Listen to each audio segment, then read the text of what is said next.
There you go, the ready, fire away. All right, Coach, second loss of the season, just instant takeaways from tonight's loss. Mistakes, a lot of mistakes. Some of them maybe just trying to make a play happen, but some of them also a little foolish, and some of them embarrassing as well. So things to correct for sure. How would you evaluate tonight's base running? I don't know. I'm not sure what was going on that last play. Other than that, I don't know what comes to mind. I think Jazzy tried to make a hustle play going to second, and that wasn't the thing to do with the netting that's behind you as we talk here now. But like I said, I don't know what was going on that play in particular. You got a veteran, but a kid trying real hard. So, but obviously not the right thing to do. Those are the two that stick out to me.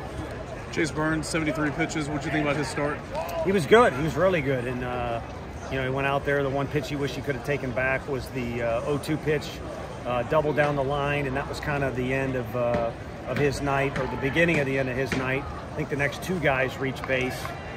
So we took him before he got to about 75, 80 pitches is what we were looking to do. But he was really impressive at times. How would you evaluate Andrew Lindsay tonight coming in relief? He was good. I mean, you got to be ready to make plays, and that includes him. He made a miraculous play there, losing his feet, but he's a guy that typically throws a lot of strikes and ground ball guy. Made a few plays behind him, but not enough.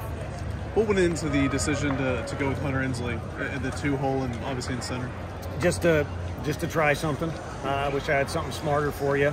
But left-handed pitchers' numbers are pretty good against lefties, and we need to find out what we can do. If you watch us take BP, it's a very heavy left-handed hitting lineup, which is something we all try and recruit. But at the end of the day, you only get to hit 9 guys, and you'd like to find out what your best combination for all 9 is. What went into this decision to throw Andrew tonight out of the pen? Lindsay? Yeah. We basically, didn't use him last night, so we had talked in the hotel that we were going to go to him sooner than later. Last night we were looking at maybe 7th inning on, but we didn't have a lead, so he was down there but never got hot. So he was going to be the first guy out of the pen, but we went with Kirby in the situation that he came in. What about Kirby? The back-to-back nights has come in high leverage situations and he's performed well. Yeah, I mean, he kind of tricked him there with a 3-0 count and came back with 3 really good pitches, but whatever it takes to get an out in a crucial situation, and good team leader, great kid to have around, but also Mr. Reliable on the mound. Knowing his first 2 games of the season, these are good teams right now. Kind of what's your message out there after the loss? You got 1 day left to, I mean, you worry about the fans too much, you're going to make it even worse, and the fans are going to like you less. But there's families and people that came from the West Coast out to see you. We came here for good reason. It's a great tournament, great venues, and good competition. So you got 1 day left to show that you're worth your salt. But also maybe a theme they better get used to. I mean, good pitching means close games. So if we play defense behind our guys, I think we'll be in every game, but we're going to have to find ways maybe to win games in different style than we did last year.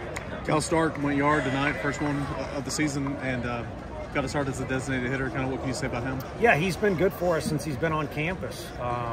After being at a junior college for a couple years, he gets to return home, and I know it means a lot to him to wear a Vol uniform, and I think he's fully capable behind the plate, but it's nice knowing he's good with the bat as well. Mentioned it a little earlier, just about the environment tonight, big crowd, a lot of noise. Yeah, I mean, SEC environment, regional type environment, got to make it to Hoover. You could put it in that category, but I've been here before. It's a great campus. It's a rowdy school. People have seen that on YouTube and basketball, and it'll help us the next time we're in this environment, but we all know that it sure would be nice to get a win when you're given the opportunity, because their RPI is going to be pretty dang good, and they're going to be awfully dangerous at home regardless of who they're playing. And sometimes it's just baseball, but kind of struggle with runners on tonight. What was the message throughout the game to maybe try to get those guys to break through? I think guys got big in certain situations with their swings, and you got a crafty lefty out there. You're kind of playing into his hands. But more than anything, our guys just need to stay in their swing. You saw some guys kind of running at the ball at times. Even Booker, he made the adjustment with 2 strikes and laced one, but a little out of control the pitches before. So that, the most recent example, so that sticks out in my head. Thanks, guys.